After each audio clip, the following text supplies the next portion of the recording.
Keys. Aha. There you go.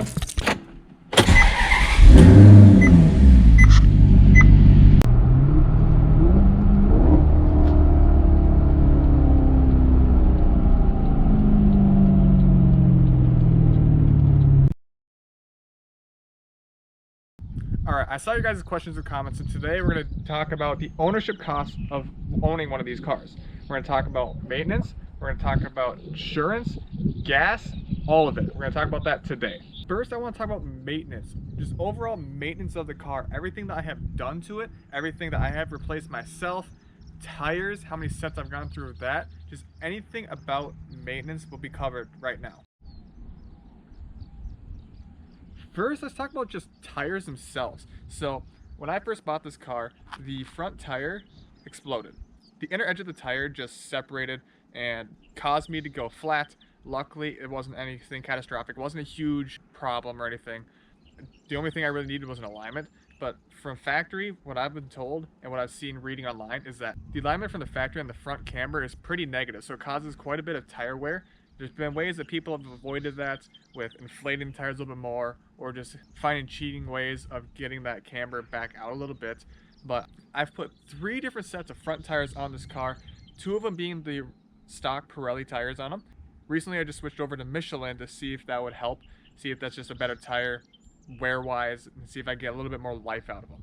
And then I put 2 sets of rear tires on it, 1 set of Pirellis, and then I did a matching set of the Michelins as well. Plane is interrupting me here. The front tires are 245 3520 Michelin Pilot Sport 4S's. And if I remember right, when I bought them, they were close to about 325 350 each. So if we do the math, 3 different sets of front tires, yes, 2 of them being Pirellis, but just kind of a quick math here. We'll do 350. So 350 times 3 sets of front tires, that's 6 tires, is $2,100. The rear tires are 285 3520. We'll say about $375 a tire. So for $375 a tire times 4 tires for 2 sets of rears, that's $1,500. Combine both those up, I've spent $3,600 on tires alone, and I've only had this car for 2 years. Luckily I have a calculator on my phone, that way I can add it up. For the Pirelli tires I had on it, I was only able to get about 7,000 miles at the high end just from the alignment of the car itself, even with it being in the factory specs. So that's why I switched to Michelin, and so far the Michelins have been handling it a lot better. The tire wear has gone down. I want to say I put the tires on about 4,000 miles ago. I still have tremendous life left on them. Let's talk about specifically maintenance of the engine itself. Maserati, in their infotainment center, if you go into the maintenance items, you can see that it'll say 12,500 miles, or I believe it is 365 days, or basically a year before you have to have the car maintenance. I personally don't like going that far on an oil change, like they say. So I've been changing the oil every 5,000 miles on this car itself, and I've gotten quotes from the dealer to change the oil, and from a couple other places. And the quotes I've gotten is between $600 to $800. And that's just a lot of money for an oil change, no matter what you drive. I get it, it's that Maserati tax, but that's a lot of money for a simple oil change. So since I've owned this car, I've done all the maintenance to it myself. I've gotten the oil filters from the Maserati dealership itself. It is $55 for the oil filter and the drain plug gasket. It takes 9.5 to 10 quarts of oil. The oil I use is Mobil 1. I use 5W40. And I've made sure that it is compatible with what Maserati recommends in the oil. For 10 quarts of oil, I want to say last time I got it was about 70 bucks. Last time I did the oil change, it cost me about $120 with the oil and the oil filter. Times that by 5 because I've done about 5 oil changes. That's $600 in just oil changes alone. 5 oil changes for me doing it compared to 1 oil change from the dealer itself. Now when I bought it, I drove around for the entire spring, summer, fall, and then I parked it for the winter.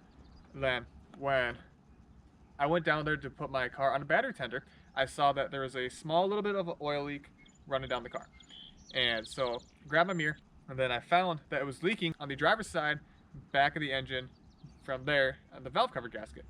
So I did some research, and apparently these cars are notorious for that.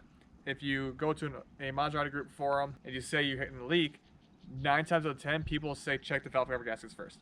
So luckily that's where it was, and I replaced it myself. Kind of a big job for just valve cover gaskets. Wasn't super hard, pretty manageable.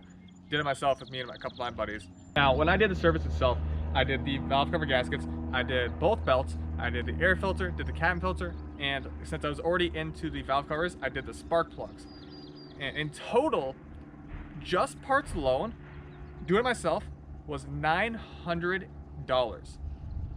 The spark plugs were about $60 a piece for both valve cover gaskets. They were about $120 both sides, and they are slightly different. The spark plug seals, can't quite remember exactly how much those were.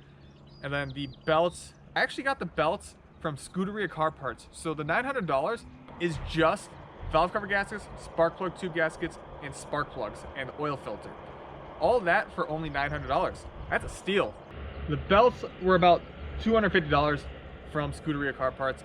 Again, I can't remember exactly how much it was, but that's a good estimate of how much I paid for it. Maintenance alone on servicing this car, from engine work to tires, in 2 years I have spent $4,750. Now, one thing I get asked a lot is insurance. I am 23 years old, and for me to insure this car is $175 a month. That's for full coverage, glass, the whole shebang, the whole 9 yards, $175 a month.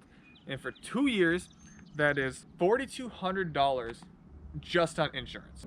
I know I got pretty lucky enough to only have to pay $175 a month for this. I go through Progressive. They have been amazing. I have no complaints with them at all. I know people that pay more than I do for liability than I do for full coverage, so I'm not going to complain. I'm quite happy with that. Next thing people like to know is just simply gas. So on this car, I average about 18 miles to the gallon. That's with driving it nice and driving it fun. Roughly, when I go to fill it up, it costs me about $80. Here in Minnesota right now, 91 is about $430 on the high end, and lowest I've seen it so far is about $415. So at $420, it's about $80 a week when I go to fill it up. If I let it get all the way to empty, sometimes it costs me over $100.